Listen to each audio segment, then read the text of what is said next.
Water in motion. Water speed. Slower flowing water requires longer exposures to obtain the fluid movement look, while fast or cascading water can be blurred with not quite so slow shutter speeds. Distance between camera and water. The more you magnify your subject in motion, i.e. by physically moving in closer or by zooming in tighter, the easier it is to blur it. More distant scenes require much slower speeds to convey that soft movement look. Preparation. Long exposures just don't happen. Most or all of the following must be in place in order to slow down your shutter speed. Low light. This means thick, overcast, deep shade, sunrise, sunset or twilight or indoors. Side benefit. Soft and even light, i.e. none of the washed out highlights and or inky black shadows that can occur in bright sunlight. Low ISO. When it comes to slow exposures, the lower the ISO, the better, say 100. Side benefit, top image quality, i.e. less grain, noise than when shooting with high ISOs.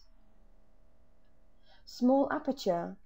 Your lens's smallest opening, highest f-stop number, will automatically result in the slowest possible shutter speed for the given ISO and lighting conditions. Side benefit, a wider depth of field, what's in sharp focus from front to back in an image. How to do it? In aperture priority, choose a high f-stop number. The camera's auto metering system will then compensate for the small aperture by lengthening the exposure time. Deep tinted filter. A neutral density (ND) filter cuts the amount of light entering the lens, thus allowing for longer exposures. But a polarized filter also blocks some of the light entering the lens by almost 2 stops.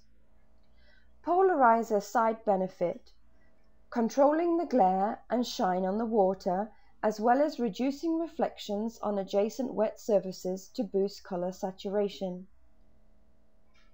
Tripod.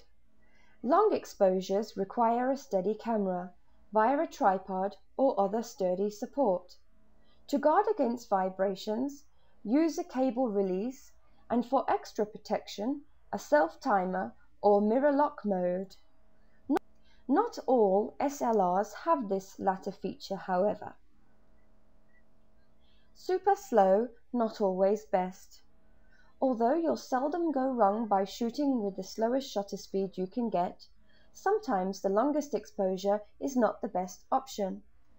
For instance, with free-flowing water, no rocks or other obstructions, or higher lighting contrast in the scene, the result can be an unsightly, big and bright white blur, washed out with no texture. Lastly, whenever you can, play with your settings, since the constantly changing water makes it difficult to tell exactly what you'll get. In other words, shoot the same scene at a few different speeds, since there's nothing quite like comparison.